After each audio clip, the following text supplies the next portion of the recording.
A'oudhu billahi minash shaitani rajim. Bismillahirrahmanirrahim. Nous rendons grâce à Allah subhanahu wa ta'ala qui nous a honorés avec l'islam, notre belle religion. Que les prières et les salutations soient sur notre noble prophète Mohammed sallallahu alayhi wa sallam et qui a enseigné aux humains la meilleure façon de vivre notre religion, ainsi que sur sa famille et ses compagnons. Assalamu alaikum wa rahmatullah. Mes chères sœurs, le thème sur lequel nous allons exposer est les avantages de la polygamie. Mais avant cela, nous allons d'abord définir ce que c'est que le mariage. Le mariage est l'union volontaire, je dis bien volontaire, entre l'homme et la femme. Et d'après la législation camerounaise, l'homme doit avoir 18 ans et la femme 15 ans. La notion du mariage paraît très complexe dans la valeur et son importance. Il existe différentes formes de mariage, entre autres la monogamie, la polygamie et la polyandrie. Mais nous allons nous intéresser sur la polygamie. On est tous d'accord, mes chères sœurs, que tout ce qui est poly est généralement bien, c'est-à-dire la polynésie, la polytechnique et en même temps la polygamie. Donc c'est une bonne chose pour nous, mes chères sœurs. Bon, lorsqu'un croyant se marie, il accomplit sa religion de moitié, qui craint donc Allah avec l'autre moitié qui reste, d'après notre prophète Mohammed sallallahu alayhi wa sallam.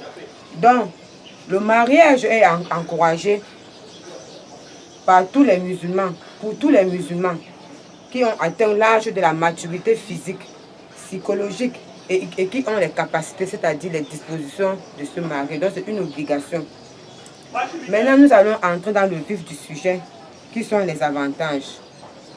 En premier lieu, la polygamie entraîne une relation permanente entre les époux, c'est-à-dire entre un homme et plusieurs femmes. Donc ça amène une attention mutuelle en amour et une responsabilité concernant les enfants. Ça protège la femme dans ses multiples rôles.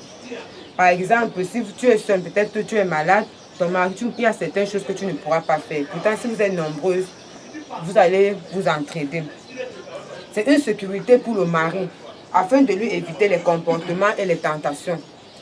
Parce que c'est une source de tranquillité et de paix. Le mariage est axé, nous savons tous que le mariage est axé sur les rapports sexuels. Et ces derniers sont très importants à l'intérieur du mariage. Et le refus continu d'une femme peut créer souvent des frustrations auprès de son mari. Et celui-ci, un homme pourra patienter, mais nombreux sont ceux qui iront chercher leur plaisir ailleurs.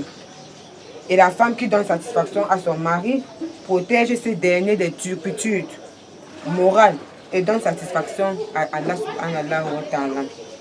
C'est aussi une arme contre l'adultère. Et la seule solution, c'est la polygamie. Parce que si un homme est avec une femme et que la femme refuse d'accomplir ses devoirs, il sera tenté d'aller dehors. Pourtant, si elles sont nombreuses, il pourra trouver satisfaction ailleurs. Bon, c'est une nécessité.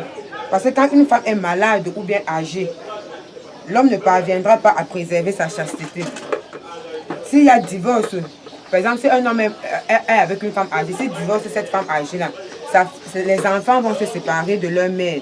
Et la seule solution pour ne pas divorcer cette femme âgée, c'est la polygamie. Il permet d'unir de nombreuses familles. C'est-à-dire que les rapports entre plusieurs épouses doivent être des rapports fraternels, donc des rapports de sœurs en islam, et non des rapports entachés d'un fond de rivalité. Elles doivent s'entraider dans les moments les plus difficiles, c'est-à-dire maladie, deuil, accouchement, etc. La polygamie entretient aussi, ça permet à un homme d'entretenir plusieurs femmes.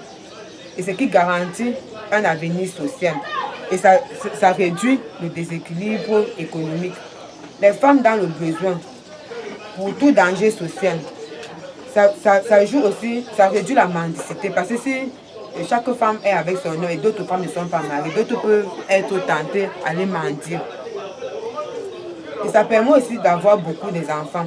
Et ça grandit notre communauté. Et nous sommes tous d'accord que notre souhait, est que notre communauté doit être la plus grande des communautés. Donc s'il y a polygamie, il y aura aussi beaucoup d'enfants. Certains hommes ont des besoins sexuels très importants. Et un homme peut être pieux et craindre de commettre l'adultère. Il ne peut assouvir ses besoins de manière licite. Et la seule solution, c'est la polygamie, mes chers sœurs. Et les statistiques prouvent que le taux de mortalité infantile chez les garçons et celui est très élevé.